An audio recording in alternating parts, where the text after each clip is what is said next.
guys, I'm going to help you get started on today's activity. It seems more difficult than it is.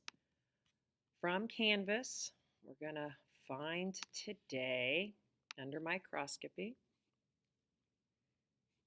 Now, if you guys did not get the endospore online tutorial done from Wednesday, make sure that there's a copy in a folder up on the desk I've left with Mrs. Owens. Make sure that you guys have the online tutorial done and turn in that worksheet. There is an ed puzzle on how to do a stain.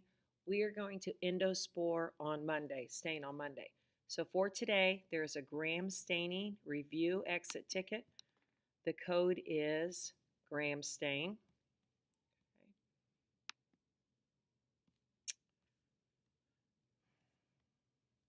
Also today, there's an endospore staining review.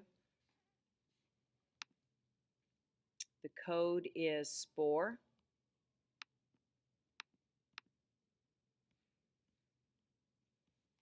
Now, the virtual lab is what I want to help explain to you guys. You will need to get a handout, a worksheet from Mrs. Owens on the virtual lab. You're going to turn in this worksheet. So you're going to click on the link and it's going to take you to a virtual lab. The worksheet looks like this. So the first question is, it says, read the intro. What are the 4 basic steps to sequence DNA? Right here is the intro. Boom, boom, boom.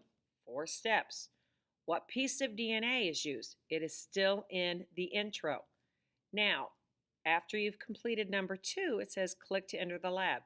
Click here and enter the lab. And you have questions. Why is it difficult to use traditional means of identifying bacteria? Okay, so start. I've been through this before, that's why I get that. There's information here on the sample preparation. If you see, that's where you're going to be taken first. Why is it heated to 100? Everything should be here. And if you click on it, you can see glove box. Okay. Then you're going to do PCR, which is the next step if you look. It says, welcome to the virtual lab. Please put on a pair of rubber gloves by clicking. Now you obtain a sample from the culture disc. Click the wire loop to continue. See, this is things that we have done. Click one of the colonies. You have successfully obtained it. Click the centrifuge, placing the colony in it. You have successfully put it in the pipette. Click on the yellow pipette to continue. Add digestive buffer to break it down.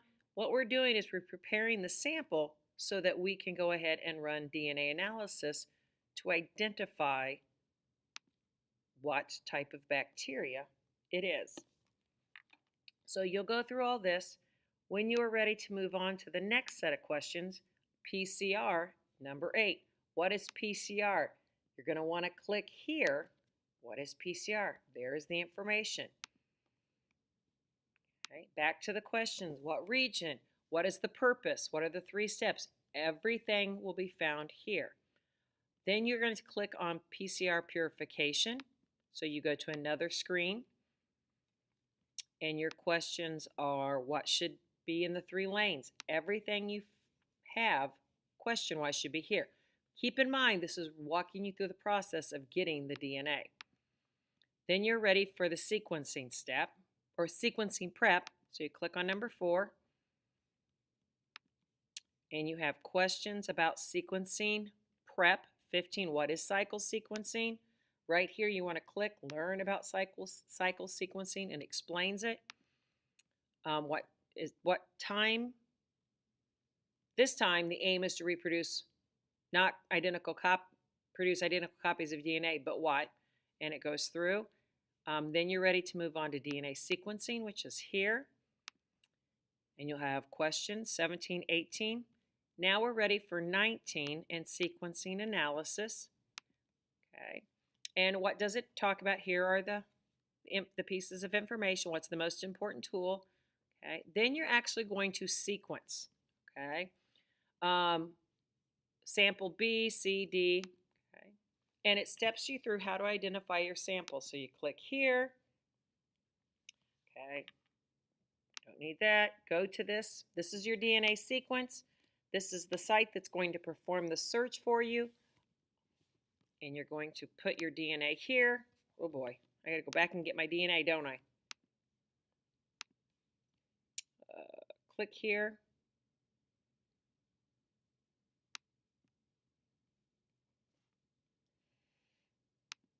Because I need the gene sequence, so I select it all, copy. Okay. Then I'm going to go to NCBI to perform my search. I enter it into the query. This is DNA. I'm going to want to make sure others is clicked. And I want a highly similar sequence because I'm going to want to know what it is. So you can hit blast and it's telling the database to align the DNA and see what it matches that is in the database. This may take a little while. Sometimes it'll come back in 10 seconds. Sometimes it'll be 30 seconds. Depending on the time of day, it might matter as to what you get back.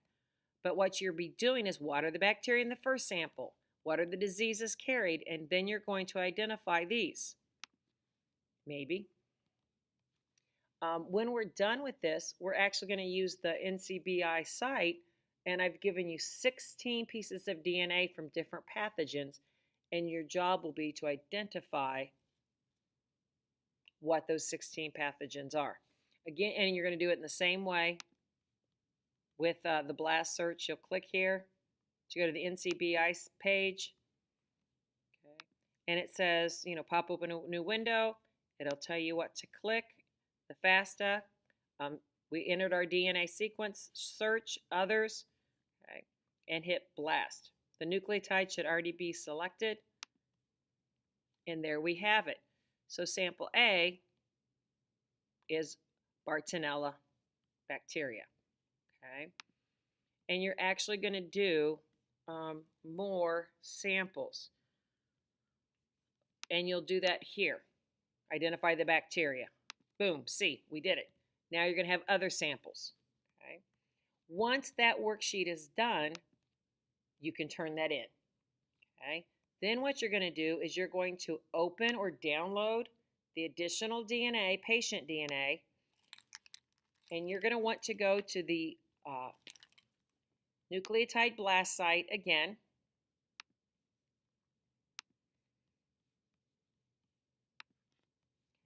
Here is patient 1. It's okay if you get the caret in patient 1 in with the DNA sample. You don't need it. If you get it, it's fine. If you don't, it's fine. You paste it there. And again, you click on others. Highly similar blast. Oh, there we go. Maybe I didn't want to get patient 1. Let's get rid of that and see if I can blast now. Oh, that looks better. So avoid using that. So you're going to need to record on a piece of paper on the back of the worksheet before you turn it in if you want what each one is. You have an exit ticket to do that will go through and say what is sample 1, what was bacteria 1, and you'll have to match it to the correct bacteria. When you guys get this, the top one is the bacteria that's you'll want to use. Okay, so that's the additional patient DNA. Don't forget you've got these 2 exit tickets. Then you have this is your additional patient exit ticket. So when you do this, you will have the other patients that you need to do. And there they are. You're going to choose the pathogens. Use the blast. So here's the site if you want to use it. Here's the DNA again. And when you're done, you may submit it. When you're totally done, there is an Edpuzzle on how to do an acid fast stain. We're going to do an acid fast stain next week. Monday we'll do the endospore. Tuesday we will do the acid fast. And Monday we'll do an online tutorial. Okay, so the Edpuzzle's there. If you get it done Friday, fine. If not, we'll do it on Monday. Okay, so that was the first one. So patient A came back, Bacillus anthracis. There you go. I hope that helps. Good luck.